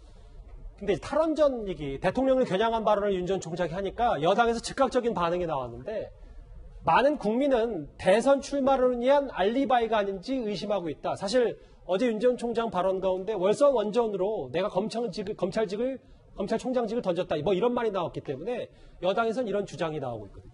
저는 사실은 저 민주당에서 저런 말을 했나 하고 제가 의심했어요. 그게 왜 그러냐면 사실은 대선 출마 지금 윤석열을 대선 출마하게 그 알리바이를 만드신 분은 추미애 장관이세요. 그 다음에 민주당이었거든요. 근데 그거를 갖다가 그 알리바이를 윤석열 총장에게 만든다 이렇게 말하니까 지금 우리 국민들께서 다 기억하고 계시는데 저게 무슨 말인지 너무 뻔뻔하지 않나 이런 생각을 하실 것 같아요. 왜냐하면 그렇게 윤석열 총장 식물총장 만들려고 뭐 징계위원회 회부하고 무슨 나중에는 재판까지 막 이제 가는 상황까지 벌어지고 있고요. 그 다음에 다 잊어버리셨을 수도 있는데요. 그 당시에 그 대전지검에서 압수수색을 들어갔습니다. 뭘 들어갔냐면 그 월성 1호기 그 평가 조작 사건에 대해서 이제 압수수색 들어가니까 추미애 전 장관이 그 윤석열 전 총장 직무 배제를 시켰습니다. 그러면서 사실은 이제 윤석열 총장이 그만두게 되는 거거든요. 그러면 이 정도 되면은 좀 본인들이 다 만들어 놓고 이제 와서 알리바이 한다고 상대방을 공격할 게 아니고 저는 반성해야 될 것 같아요. 왜냐, 그때 쫓아내지 말걸. 차라리 이렇게 말하는 게 더 솔직한 그 태도라고 좀 보여지거든요. 예. 그 다음에 저는 지금부터는 사실은 이제는 그 윤석열 전 총장 측에서 이제 출마 선언을 한 이유니까요. 네. 그 캠프든 아무튼 본인이든 간에 정치적 행보를 해야 되잖아요. 근데 이 월성 원전을 얘기한 거는 어떻게 보면 그 문재인 대통령에 대한 얘기이기도 하지만 또 한편으로는 최재형 감사원장에 대한 그 어떤 뭐랄까 좀 반격? 이런 거일 수도 있어요. 이슈 선점 이런 예, 왜냐하면 지금 보수층에서 만약에 최재형 감사원장이 나왔을 때는 결국 윤석열 총장을 지지하던 그 표가 이탈하면서 이쪽으로 옮겨가는 것이 아닌가 이런 지금 예측들을 많이 하고 있거든요. 그러니까 그걸 미리 이 월성 원전을 선점하면서 그 최재형 감사원장이 약간 그 대항하는 그런 어떤 포지션을 지금 잡고 가고 있는 것이 아닌지 그런 생각이 듭니다. 예.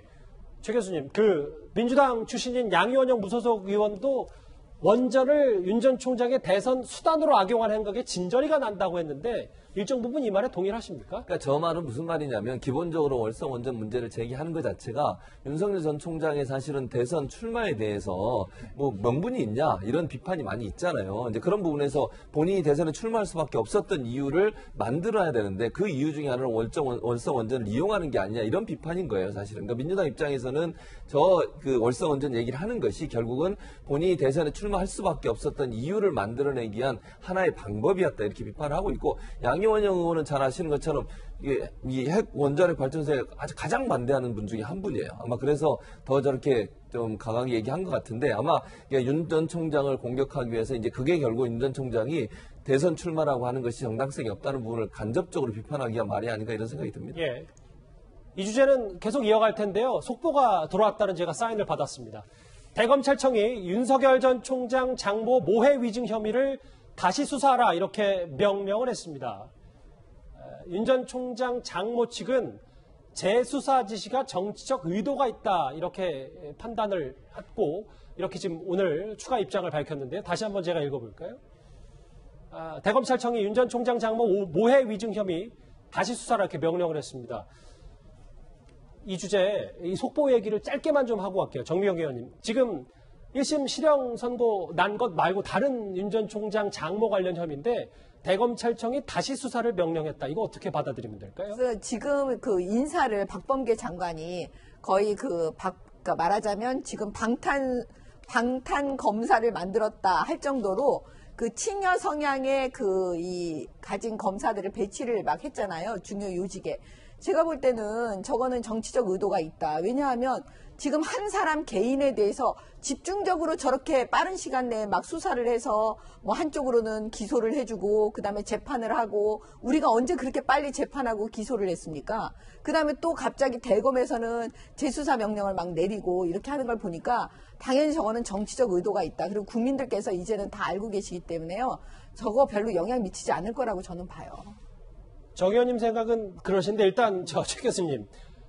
윤 전 총장 장모 측이 다시 수사를 지시하는 건 정치적 의도다. 이건 또 어떻게 저희가 받아들일 수 있을까요? 그러니까 이제 당연히 장모 측에서 그렇게 얘기할 수밖에 없죠. 지금의 상황에서 본인이 이제 수사를 받게 되는 상황을 어떤 형태는 불편하게 느낄 수밖에 없잖아요. 그렇다고 하면 결국은 장모 문제가 정치적 의도를 가지고 했다라고 비판을 해야만 이 수사가 어느 정도 제때 끝나지 않을 수 있어요. 예를 들면 이 수사가 언제 끝날지 아무도 모르는 거잖아요. 왜 재수사 지시를 했는데 이게 검찰 수사를 하고 재판까지 가는데 시간이 걸릴 수밖에 없는 건데 그건 윤석열 전 검찰청 장모 입장에서는 저런 방법을 통해서 본인의 수사를 일정 부분 피할 수 있는 방법이 되는 것이고 이제 대검 입장에서는 이제 정당성을 확보하기 위해서 왜 이렇게 했는지에 대한 설명이 필요하겠죠. 왜냐하면 이게 정치적 논란이 있을 거라는 거 분명히 알고 있을 텐데 저런 지시를 했다고 하는 것은 그 이유와 그 어떤 설명들이 대체적으로 돼야 된다. 그렇지 않으면 또 정치적 논란이 쌓일 수 있기 때문에 아마도 이제 속보가 계속 나오겠지만 어떤 이유로 저런 수사를 하게 됐는지에 대해서는 설명이 필요한 상황이라고 보여집니다.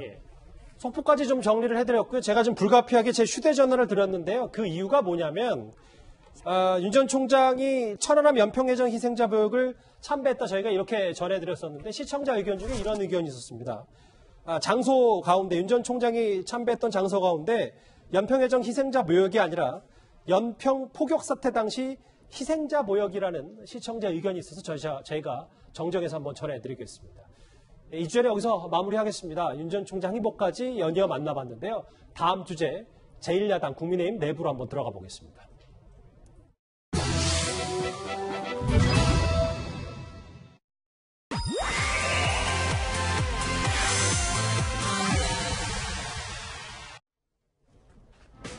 예, 30대 당대표, 20대 대변인.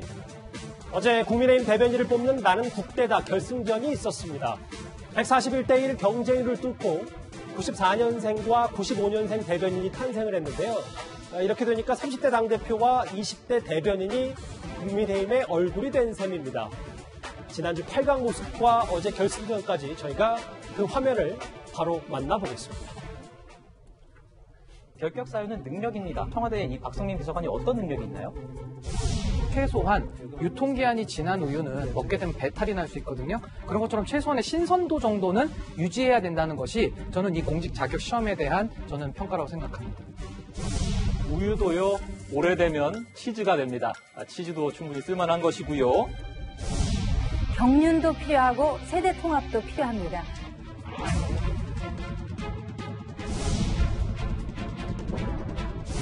이제부터 저는 시작이라고 생각을 합니다. 오늘 국민분들께서 이렇게 판단해 주신 부분들 앞으로 대변인 활동하면서 잊지 않고 갚도록 하겠습니다. 네, 며칠 전만 해도 이제 집에서 게임하고 음식물 쓰레기 버리던 취업준비생이 제1야당의 대변인이 됐습니다. 상식으로 돌아가서 국민의힘이 정권 교체할 수 있도록 힘을 보태라는 의미라고 생각합니다. 물론 여러 경쟁 결과를 거쳐서 만 27세 로스쿨생 그리고 만 26세 취업준비생, 취준생이 이렇게 각각 대변인이 됐는데요. 일단 여러 가지 과정들도 회자가 많이 되고 있고 주목을 많이 받았지만 90년생 대변인, 이 의미가 좀 큰 것 같습니다. 네, 일단 경쟁의 판을 깔아주니까 이렇게 젊은 인재들이 많이 등용되는구나라는 걸 직접적으로 보여준 사례죠.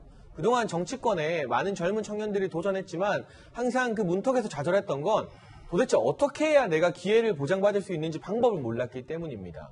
그러다 보니까 줄서기 정치, 개파 정치의 이 젊은 정치인들마저도 매몰될 수밖에 없었던 구조적 한계가 있는데 판을 깔아주니 90년대생이라고 해도 만 26세 취업준비생이라고 해도 쟁쟁한 경쟁자들을 물리치고 제1야당 대변인이 됐다는 거 아니겠습니까? 앞으로 청년 인재들을 어떻게 수혈할지에 대한 하나의 새로운 방식을 보여줬다는 점에서는 충분히 의의가 있는 것 같고요.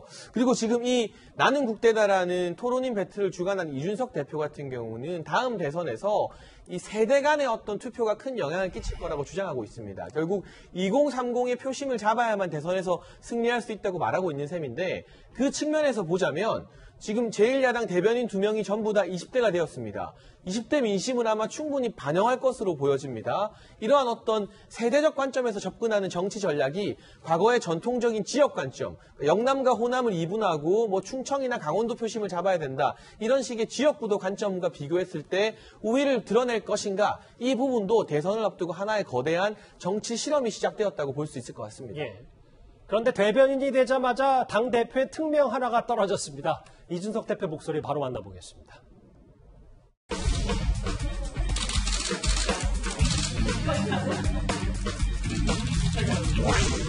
여러분과 특히 두 분 대변인과 나이 차이가 크게 나지 않는 청와대 1급 비서관과의 경쟁도 국민들이 생각하고 있는 것 같습니다. 국민이 뽑아주셨다는 항상 염두에 두고요. 12만 명의 문자 투표로 당선된 여러분의 권위라는 것. 이 대표가 여러 가지 얘기를 한 것 중에 최근에 발탁 때부터 좀 논란이 있었던 박성민 청와대 청년비서관을 향해서 나이 차이 크게 나지 않는 1급 비서관과의 경쟁도 고민할 부분이다. 당신들의 목표, 경쟁자를 청와대 청년비서관으로 삼아라. 이런 얘기를 했습니다. 그렇죠. 지금 이게 청년들이요. 가장 이제 목말라하고 갈구하는 게 바로 이제 공정하고 정의로운, 예를 들어 이제 개청 이동의 사달이라도 그게 공정이 필요합니다. 근데 저 청와대 1급 비서관이면 실제 고시 붙고도 이게 몇십 년 해야지 올라갈 수 없는 아주 이제 고의적입니다. 근데 이 청년 비서관이 단지 이준석 대표에 대항하기 위해서 그냥 1급 비서관이 됐지. 어떤 이게 공정한 경쟁을 통해서 1급이 됐는지 이게 그 설득이 안 됐던 거예요. 그러다 보니까 상당히 그 비판이 많았는데 이번에 그 국민의힘 대변인은 12만 명 이상 많은 이제 국민들이 참여해서 이제 국민들이 뽑았고 또 이제 전문 심사인단도 참여했기 때문에 어느 정도 이게 공정성을 갖췄다고 보는 거죠. 저는 이제 그게 가장 큰 차이고 앞으로도 이게 그 청년을 배려한 데서 무조건 이게 고의적 임명이 아니고 어떤 게 공정하고 정의로운 방법을 통해서 선발하는 그래야만 이게 청년들이 납득하지 않을까 이래 봅니다. 그러니까 최 교수님 이준석 대표가 이 말을 한 이유는 이 대표가 봤을 때는 그 박성민 청년 비서관은 낙하산이라고 보는 것 같고 이 두 사람은 뭐 141대 1 경쟁률을 뚫고 대변인이 됐기 때문에 이런 부분들이 그 청와대 현 정부의 약한 고리다 이렇게 판단을 하는 것 같습니다. 이준석 대표는 그렇게 공격을 하고 싶은 거죠. 사실은 저런 모습을 통해서 비교를 해서 이제 청년 비서관에 임명된 박성민 비서관에 대해서 이제 공격을 하고 청와대가 공정하지 않다 이런 얘기를 하려고 하는 것 같은데 청와대가 인사를 할 때 지금 이준석 대표가 하는 것도 대변인도 이번에 처음 시도한 거예요. 뭐 저는 그게 나쁘다고 보지 않습니다. 저렇게 경쟁을 해서 뭐 대변인을 뽑는 것도 좋은 방법 중에 하나인 것이고 청와대에서 인사를 할 때는 추천도 받고 아니면 자체적으로도 좋은 인재를 선발해서 임명을 하는 거예요. 나이가 어린데 1급이 됐다고 하는 것 자체로만 공격하면 저는 안 된다고 봅니다. 그게 그 사람이 능력이 있는지 없는지 청와대가 결정해서 인사 검증하고 또 특히 이제 청년 비서관이니까 청년들의 목소리를 대변하기 위해서 누군가를 선발해야 되잖아요. 그래서 좀 젊은 사람 선발하기 위해서 그중에 좋은 사람 선발해서 임명하는 것 자체는 늘 청와대가 그런 방식으로 임명을 해왔고 저분이 만약에 정말 비리가 있거나 문제가 있어서 그 공직자로서의 역할을 할 수 없는 상황이라면 비판할 수 있지만 청년인데 1급으로 간 거 그건 뭐 차단이 걸어차고 갔다 이렇게까지 얘기할 부분은 아니라고 봅니다. 예, 알겠습니다. 이번에 선발된 국민의힘 대변인단은요. 20대의 특권이랄까요? 아니면 특징이랄까요? 토론 기간 동안 패기 넘치는 모습, 거침없는 발언 꽤 쏟아냈습니다. 저희가 화면을 준비했습니다. 그럼 민주당 방송 패널 나오는 사람 중에서 제일 혼내주고 싶은 사람이 누굽니까? 김남국 변호사랑 한번 붙어보고 싶다는 생각이 드는데요. 사실 저는 그분의 개인적인 어떤 평을 들었을 때 굉장히 훌륭하신 분이라고 들었는데 어떤 민주당의 그런 비논리와 동일체 되셔가지고 말도 안 되는 논리를 이렇게 펼치시는 모습을 보면서 제가 한번 저거 깨부수고 싶다라는 생각을 해본 적이 있습니다.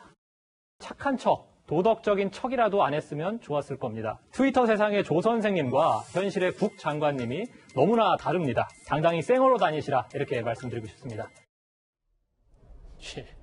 결국 이현정 의원님, 친조국 의원으로 불리는 김남국 의원 얘기, 조국 전 장관 얘기, 이제 앞으로 어떤 대변인의 면면을 펼칠지는 알 수 없지만 일단 그 첫 번째 타깃은 조국 전 장관 관련 이슈인 것 같습니다.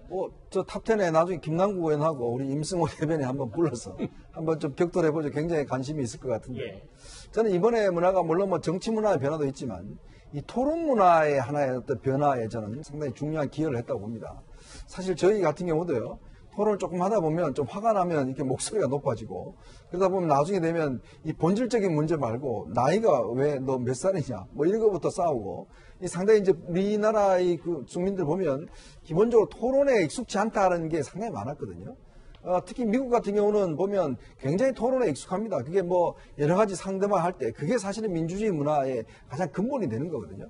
또 여야들 국회에서 이 토론 상임위 할 때 보면 여야 의원들 조금만 뭐 이야기하면 바로 이제 싸움 붙습니다.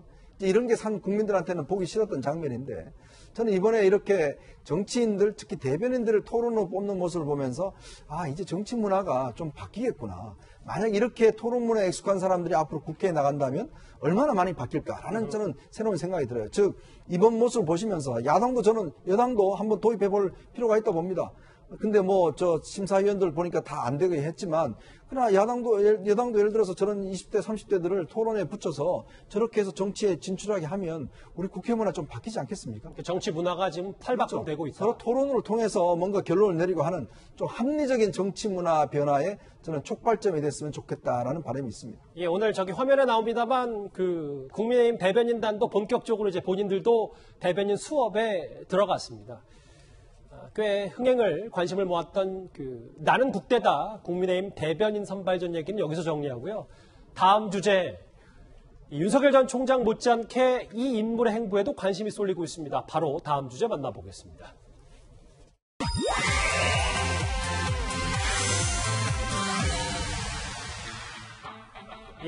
일단 최재형 전 감사원장 집거 중입니다. 그런데 어제 서울시청 앞에서 최재형 전 원장의 지지자들이 모여서 최재형 전 감사원장을 이렇게 연호했습니다.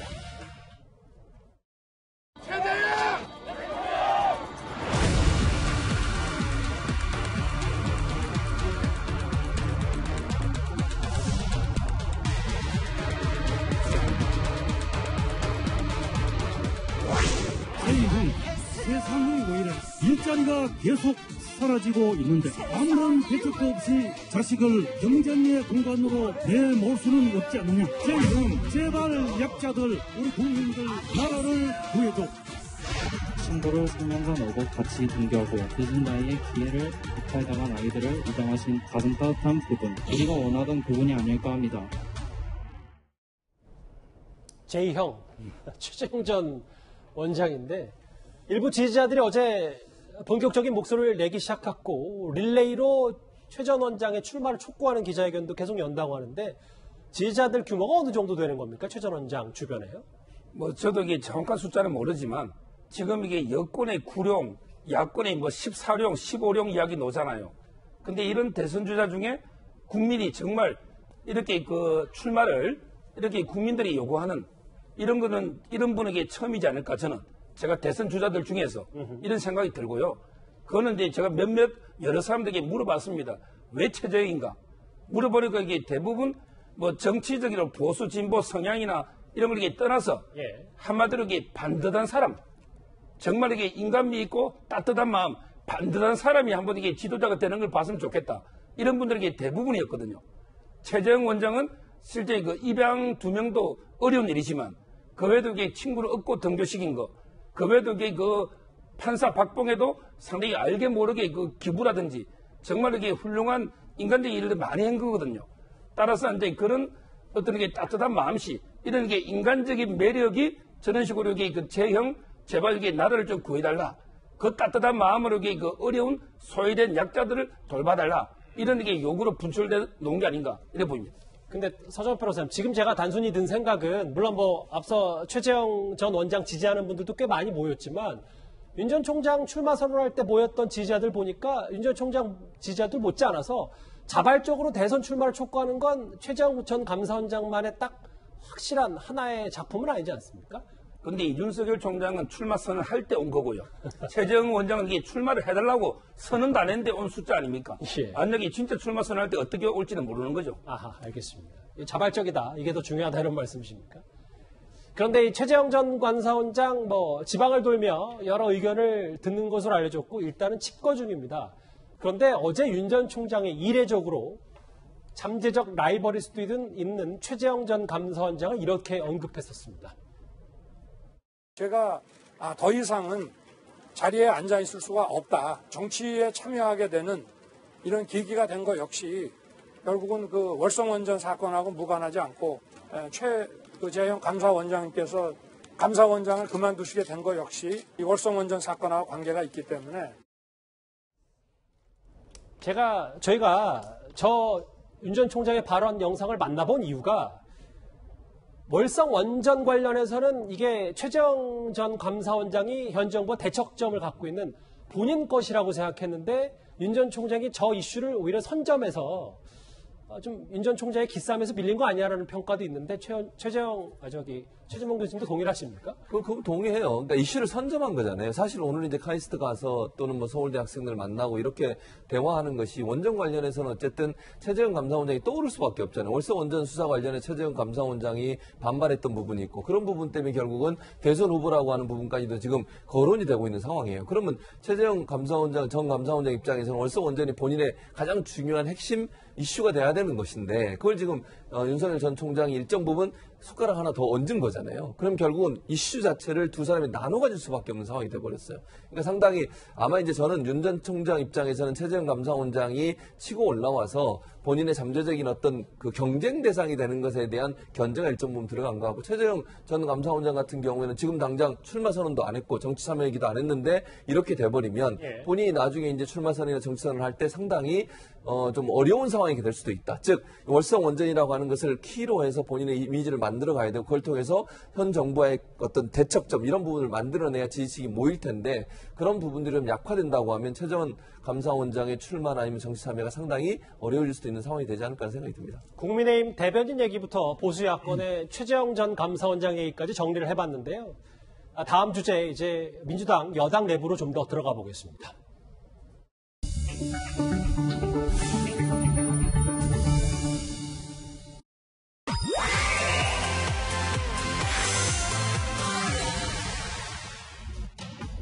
예, 지금부터 두 주제 차례로 만나보겠습니다. 저희도 방송에선 쓰지 않았던 말, 송영길 대표가 이재명 불가루를 외치는 일부 강성 친문들을 강하게 비판했었죠. 어떤 단어를 써서는. 이에 친문 진영 대권 주자들이 지지자들을 비하했다 이러면서 송영길 대표의 사과를 요구하고 나섰는데요. 그 목소리 저희가 다시 한번 들어봐야 될 것 같습니다.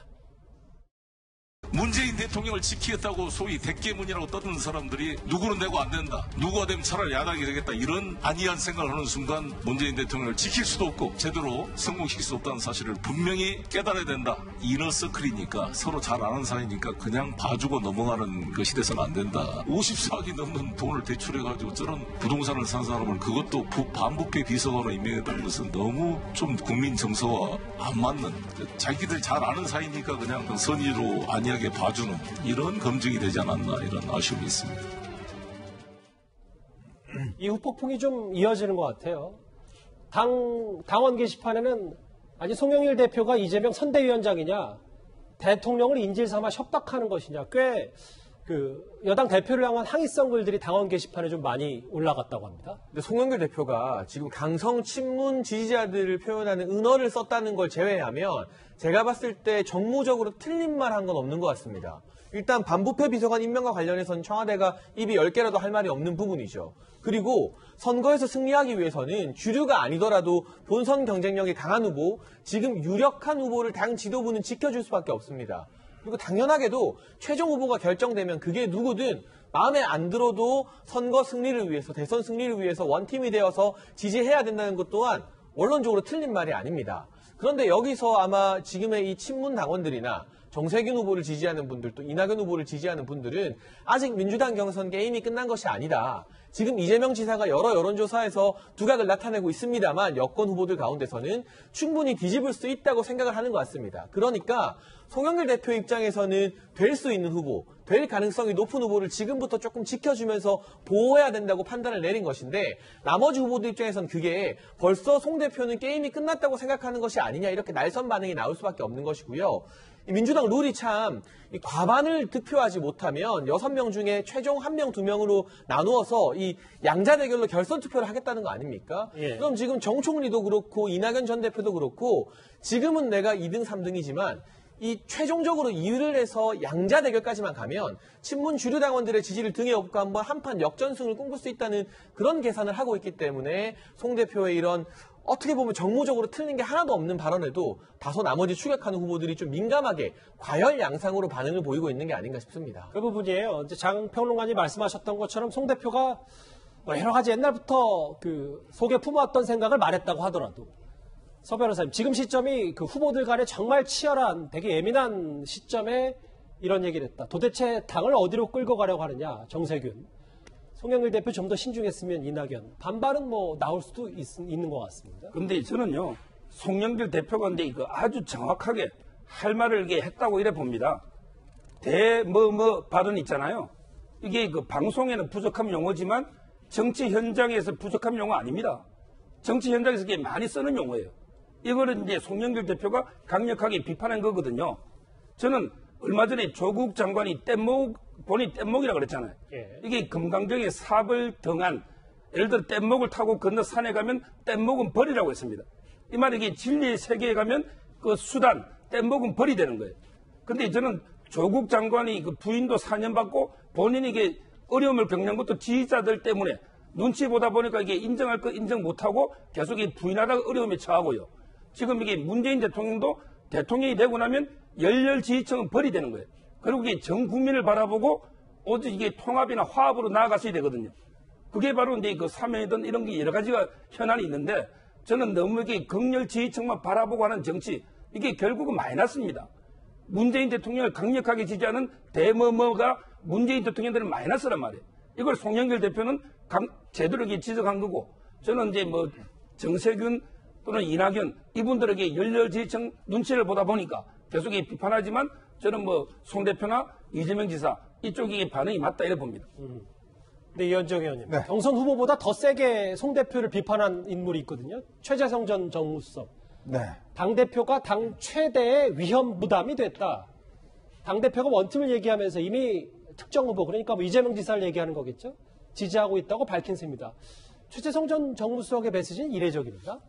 일단 최재성 전 정무수석은 일단 대통령의 정무수석을 했다는 분이고요. 또 이분이 이제 정세균 전 총리와 가깝습니다. 이번에 정세균 전 총리 캠프에서 오라고 했지만 본인이 좀 곤란하다 해서 일단 캠프는 가지 않았지만 정세균계로 일단 분류가 되고 있는 분이고, 또 문재인 대통령과도 굉장히 밀접한 것으로 이제 분류가 되고 있는데, 저는 최재성 전 수석의 저 이야기가 보면 사실상 민주당이 이제 내전으로 가는 거 아닌가라는 그런 가능성까지도 비춰지는 거거든요. 최근에 지금 우리가 조금 전에 논의했던 이 민주당 토론회 같은 거 보면 지금 굉장히 어떤 면에서 분위기가 지금 좀 상당히 좀 치열해지고 있는 거고. 뭐 이재명 대 반 이재명. 지금 뭐 바지 이야기까지 나오고, 더군다나 지금 이 송영길 대표가 경선 연기론부터 시작해서 줄곧 이재명 지사의 편을 많이 들고 있어요. 이제 그렇다 보니까 친문들이나 정세균 이낙연 쪽에서는 송 대표에 대한 불만들이 지금 뭐 굉장히 쌓여가고 있는 상황에서 지금 이 어떤 면에서 보면 굉장히 입에 담을 수 없는 이야기까지 지금 해버린 상황이거든요. 이 상황은 지금 민주당이 우리가 어떤 면에서 이 경선이 굉장히 치열해지면 내적으로 사실 친이와 반이가 상당히 나눠질 수 있다. 이 가능성을 이제 이야기를 해왔지 않습니까? 예. 이제 저는 그 가능성이 점점 어떤 가능성이 높아지고 있다. 이런 측면이 있는데, 만약에 저 문제에 대해서 최재성 전 대표가 지금 이야기를 하고 지금 당원 게시판에 난리가 났는데, 이렇게 되면 이제 이재명 지사계와 또 이재명 지사 반대하는 게가 굉장히 양분화돼서 싸움이 더 극렬해질 수 있습니다. 아마 조만간 이제 채널도 토론회가 있지 않습니까? 예. 지금 토론회가 진행되면 될수록 이 싸움은 굉장히 더 치열해질 것이고, 일단 예비 후보 경선이 끝나고 난 다음에는 그때부터는 아마 본격적인 싸움이 전개되면서 특히 반이 계열에서 이제 후보 단일화, 이 논의가 굉장히 저는 급물살을 탈 가능성도 있다. 이럴 경우는 아마 이재명 지사도 아마 녹록치 않게 대응을 할 겁니다. 그럴 경우는 당이 상당히 어떤 면에서 금이 갈 수도 있는 가능성도 저는 충분히 엿보고 있습니다. 최 교수님, 이 거친 표현, 강성 지지자들 부르는 이 송 대표의 이 말에 강성 친문 지지층에겐 꽤 영향력이 있다고 알려진 방송인 김어준 씨가 뭐 시적절했고 별일 아니다 이렇게 정리를 했는데, 이 정리가 그러면 내전까진 가지 말자, 내홍까진 가지 말자 이런 메시지입니까? 그런 메시지도 있고요. 첫 번째는. 두 번째는 이게 아까 뭐 장혜찬 평론가도 서정욱 변호사도 얘기했지만, 기본적으로 지금 그러니까 다른 후보들은 이재명 지사를 지지한다고 생각하고 그렇게 지금 공격을 하시는데, 그 지지하는 거 싹 빼고 그냥 말만 그대로 분석해 보세요. 틀린 말 없어요, 사실은. 그러니까 좀 자극적인 용어를 쓴 거, 그건 좀 적절하지 않았다고 저는 보지만, 그럼에도 불구하고 민주당이 앞으로 가야 할 방향에 대해서는 저는 명확하게 제시했다고 생각해요. 그러니까 경선 연기룰도 그래요. 그러니까 후보 측에서 봤을 때는 이게 누구 편을 드는 거지만, 경선 연기를 해가지고 논란이 되는 것이 그럼 맞다고 저는 그렇게 보지 않습니다, 기본적으로. 원칙을 지키는 모습을 보여주는 게 필요하다고 생각해요. 그런 점에서 송 대표가 하는 얘기는 그냥 누구 후보 측에서 보지 않고 있는 그대로 말만 들어오면 사실은 그게 맞다고 생각해요. 일부 강성 친문 지지자들이 당을 모든 걸 이끌어가는 게 아니잖아요. 그리고 지금 국민들이 그걸 원하는 것도 아는 상황이고, 그런데 그렇게 가는 것이 과연 맞느냐? 저는 아니라고 봐요. 그런 점에서 본다면 김원준 씨 입장에서는 아마 정리한 것은 대선에서 이기기 위해서는 그런 쪽으로 가지 않으면 안 된다고 하는 전체적인 공감대라고 저는 생각을 합니다. 송영길 대표의 발언 후폭풍 얘기 저희가 핵심 내용 하나하나 짚어봤습니다. 이 소식은 여기까지고요. 저희 한번 여러 이슈들을 하나로 차례로 살펴봤는데, 지금까지 들어온 여러분들의 목소리를 만나보겠습니다. 첫 번째 댓글 볼까요? 이재명 지사님, 바지 얘기가 갑자기 왜 나옵니까? 본질 흐르지 마십시오. 가족 얘기로 남 공격할 거면 본인부터 바로 잡으시길이라는 말씀을 좀 주셨고요. 예. 설득하는 것보다 바지 내리는 게 더 쉬운가? 그럼 설득하는 어렵다는 걸 안다는 얘기냐? 예.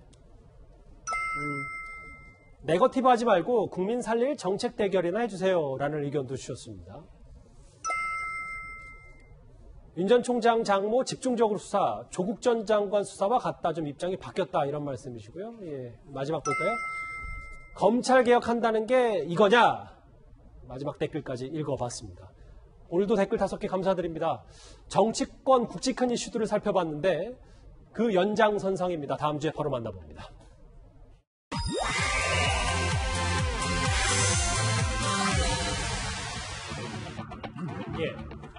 검사, 경찰, 그리고 언론인에게까지 금품을 줬다는 의혹을 받고 있는 이 가짜 수산업자 김모 씨. 어제는 저희가 박영수 특별검사에게 고급 차량을 제공했다고 저희가 보도를 해드렸는데요. 김 씨가 건실한 재력가 행세를 할 수 있도록 날개를 달아준 곳은 바로 정치권이었던 것 같습니다. 한 영상을 저희가 한번 정지화면으로 보여드리고 있는데요. 이현정 의원님. 네. 국회에서 준 상은 아니지만 국회에서 이 가짜 수산업자가 상을 받은 모습, 과거 모습이 이제 다시 부각이 되는 것 같습니다. 참 이게 점입가병인 것 같습니다. 이게 이 사건이 파면 팔수록 사실은 이제 뭐 이 정치권도 그렇고 정부도 그렇고 저희 언론계도 그렇고 왜 이렇게 사기꾼한테 취약한가 이 문제를 다시 한번 돌아보는 것인데요. 특히 이 사기꾼이 활동할 수 있었던 여러 가지 어떤 토대를 만들어준 게 좀 보신 바와 같이 이제 국회에서 각종 단체들이 보면 국회에 와서 저는 뭐 상을 주는 행사를 많이 합니다. 이게 이제 저도 이게 국회 출입하면서 많은 행사를 보면 진짜 저분들이 정말 봉사상을 받을 만한 분들인가라는 솔직히 의심을 많이 하면서도 국회에 와서 행사하기 때문에 굉장히 공신력이 있는 것처럼 보여져요. 그런데 이 단체들을 보면 상당히 좀 이 취약한 단체들이 많습니다. 그러니까 뭐 취약한 단체라는 게 뭐냐면 조금 이 그 단체의 어떤 성격이나 이런 것 자체가 좀 규명하기 힘든 그런 단체들이 많아요. 이제 그렇다 보니까 그쪽 단체에서 저렇게 상을 주고 저렇게 또 사진을 찍히고 본인들이 이렇게 걸어놓고 하면 뭔가 국회에서 뭔가 상을 주는 것처럼 비춰지거든요. 저게 또한 저렇게 어떤 신뢰 관계로 이제 있는 것입니다. 그리고 또 저런 게 또 명함에다가 또 다 저런 걸 또 이렇게 기록해 놓고 명함에 보면 정말 이 뾰족하게 정말 자신의 그 상 기록들이 있어요. 그러니까 이런 분들은 상당 부분 좀 의심해 볼 만한 그런 측면이 있는 것인데 바로 이번에 이 이제 김모 씨라는 사람도 바로 그런 것들을 이용해서 이미 예전에 사기 혐의로 해서 이미 구속된 적이 있습니다. 또 나와서 오히려 그보다 더 크게 수백억대 달하는 사기를 쳤는데 문제는 거기에 조력자들이 보면 국회의원, 무슨 뭐 기자들 뭐 이런 분들이 다 웬만하면 저희 알만한 분들인데 저도 국회 오래 출입해서 대충 이제 한번 딱 보면 어느 정도 이제 좀 이게 나오는데요. 왜 저렇게 다 넘어갔을까? 솔직히 참 저도 참 믿기지 않습니다. 화면을 제가 잠깐 설명을 해드릴까요? 이 문어발 인맥이 어디까지 그 리스트가 올라갈지. 핵심 인물 수산업자 김모 씨가 수감 동료인 언론인 취재 송모 전 국회의원 예비 후보와 함께 이 정치인들을 다 소개받았고 이게 차례로 꼬리를 물어서 이렇게 지금 입건까지 됐고 실제로 전 윤 전 총장 캠프 대변인이었던 이동훈 대변인까지 금품 수설에 연루가 돼 있습니다. 조만간 이제 수사를 좀 받겠죠. 그런데 이 부분 야당은요 사기죄로 징역형을 살게 된 이 수산업자 가짜 수산업자가 특별 사면 대상에 포함된 배경을 문제 삼고 있습니다. 화면 만나보겠습니다. 대통령께서 보내는 편지가 저렇게 허술할 리가 없죠. 장담할 수는 없지만 그러나 전형적으로 이 사람이 보이는 행태가 어떤 전형적인 사기의 행태 아니겠습니까? 대통령의 편지도 위조한 거 아닙니까? 네. 그리고 인맥을 과시하고 저희가 정확하게 이 문제는 특별 사면과 관련하는 문제는 지나친 정치 공세다라고 하는 걸 다시 한번 말씀드립니다. 자꾸 대통령을 끌어들이거나 대통령과 관련돼서 이런저런 얘기를 함으로써 정치적 유불리를 도모하는 그런 거는 좀 안 해줬으면 좋겠습니다. 서정욱 변호사님, 야당에서는 왜 이런 사람을 문재인 정권에서 특별 사면을 해줬냐 이걸 계속 캐묻고 있습니다. 사면할 때 이제 보통 세 가지를 봅니다. 첫째는 이제 그 재질이 어떤가. 두 번째는 이제 가장 중요한 거는 이제 그 피해가 회복됐는가. 피해자하고 합의했느냐. 세 번째는 이게 정과를 보거든요. 근데 이거는 저는 도저히 사면이 불가능한 거예요. 왜냐하면 이게 이 사람이 2008년부터 9년까지 36명의 피해자인데요. 사무장 등을 사칭해서 1억 6천만 원 사기를 했는데 전액이 피해 회복이 안 됐단 말이에요. 그리고 이게 도주를 7년 다녔어요. 재질도 안 좋고 피해도 회복 안 되고 또 정과가 이게 벌금제가 2개 있잖아요. 이런 분이 어떻게 사면됩니까? 저는 청와대도 문제지만 사면위원회 9명의 위원이 있거든요. 그쪽으로 이게 어떤 로비가 갔을지 모르잖아요. 사면위원들이나 또 이게 그 최종적으로는 민정을 통해서 청와대가 하거든요. 이 부분에 이게 반드시 저는 의혹을 규명해야 된다. 제 상식으로는 이게 도저히 사면이 가능한 사안이 아니다. 형기만 이게 81% 살았지만 재질이나 합의가 전혀 안 됐기 때문에. 일부 사실관계도 있고 주관적인 의견도 저희가 말씀하신 것 같은데 저희가 일단 그렇게 정리를 하겠습니다. 이 가짜 수산업자 논란 얘기까지 정리했고요. 뉴스탑10 이제 마지막 주제가 기다리고 있습니다.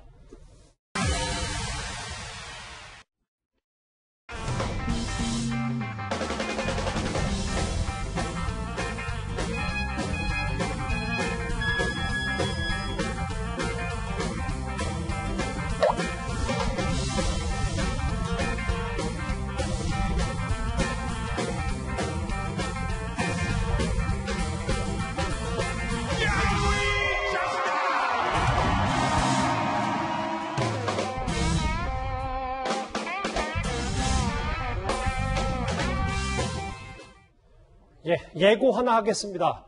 저는 임차인입니다. 연설로 잘 알려진 국민의힘 윤희숙 의원이 잠시 뒤 뉴스A에 나옵니다. 대권 도전 선언 이후 첫 방송 출연인데요. 어떤 메시지를 던질지 저도 참 궁금합니다. 화요일 뉴스탑10 준비한 소식은 여기까지입니다. 여러분 고맙습니다.